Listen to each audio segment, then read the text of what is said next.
हमारे वीडियो पसंद आए तो लाइक शेयर कमेंट और चैनल को सब्सक्राइब करना।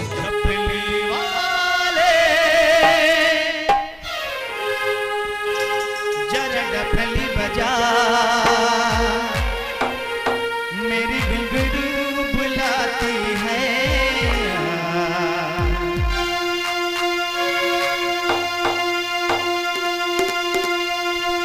मैं नाचूं तू नचा, मैं नाचूं तू नचा,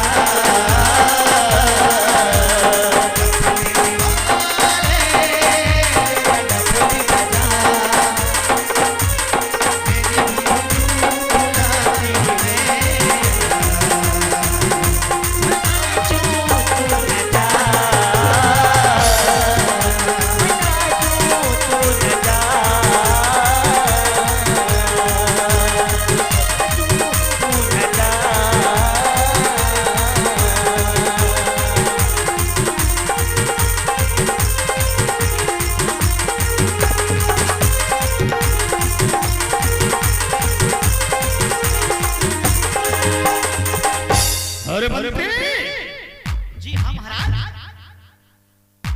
कैसे मंत्री बने बने हैं महाराज? मंत्री सुबाना तोरे का कहना,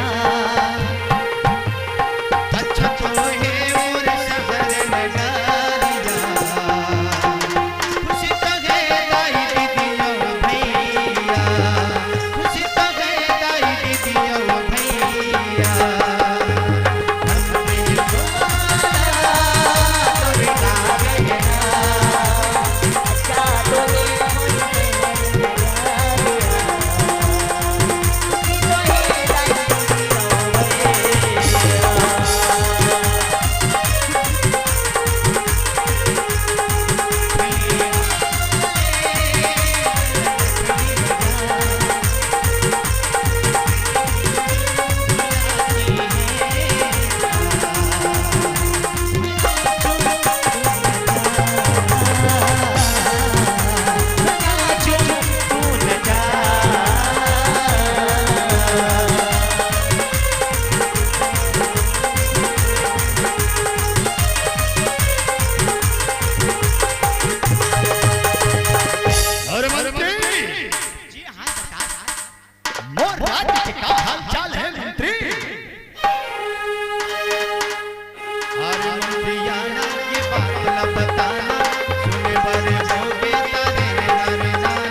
जी सरकार, मोर राज्य के का हाल चाल है महामंत्री?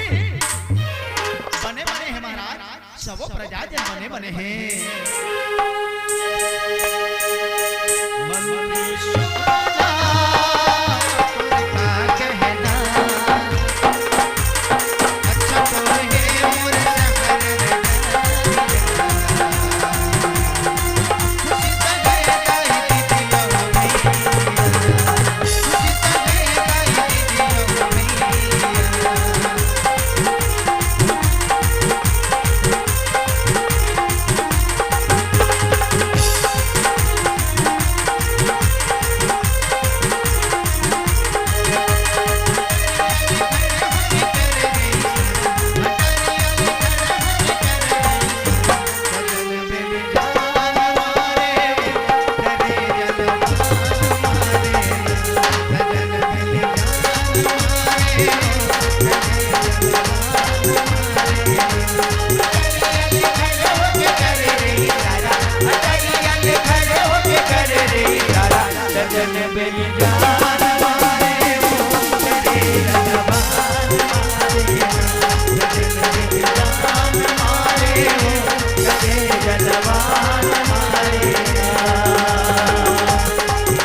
राज्य के का हाल चाल है? कौन प्रकार की समस्या तो नहीं है ना मंत्री? सुनो महावीर महावीरा, सुनो महावीरा राज के हाल चाल, सुनो महावीरा, सुनो महावीरा राज के हाल चाल, सुनो महावीरा, सुनो महावीरा राज के हाल चाल, सुनो महावीरा, सुनो महावीरा राज के हाल चाल, सुनो महावीरा।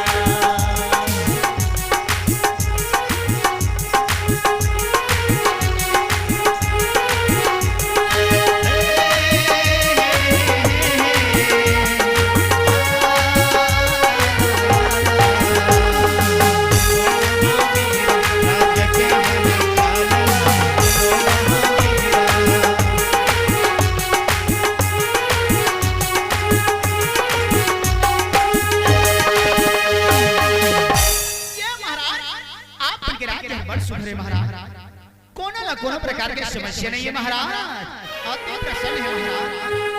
अरे कोनो नहीं है दुखी सब सुखी संसार है, कोनो नहीं है दुखी सब सुखी संसार है, कोनो कोनो नायबे मने यहाँ ठाड़ है, सब एक संगे, सब एक संगे, सब होला प्यार है, सुनो महावीरा राज के हाल चाल, सुनो महावीरा।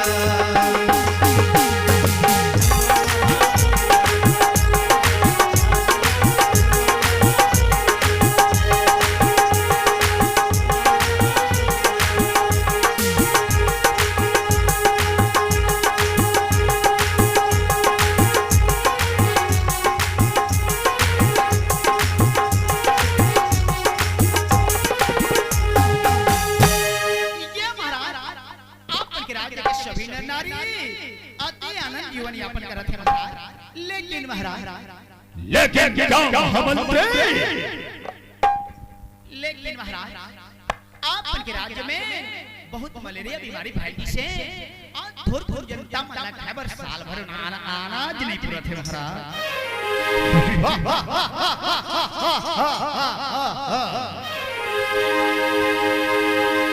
चिंता न करो महामंत्री, सभी को मच्छरदानी और अलाव बांट दिया जाए। लेकिन महाराज जो जनता मला खबर साल भर अनाज नहीं पूरा थे, उमल कैसे किया जाए? उसके समस्या का भी समाधान है मंत्री। और क्या है महाराज? महामंत्री, देश में जितने भी अनाज है उसे हर गरीब परिवार को 1 रुपया किलो चावल बांट दिया जाए।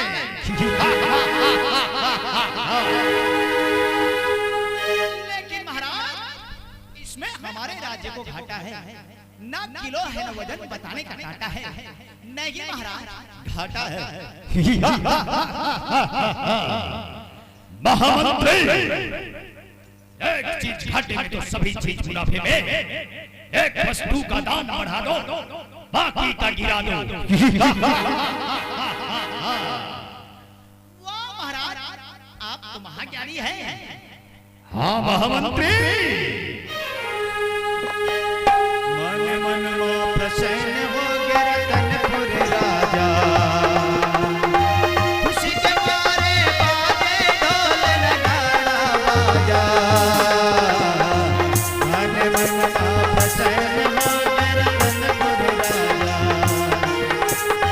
खुशी के मारे बाजे ढोल नगाड़ा बाजा।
कुछ समस्या मंत्री नहीं महाराज, आप वाला झटका सुनाए ना, वो सब समस्या के हल मिल गए महाराज।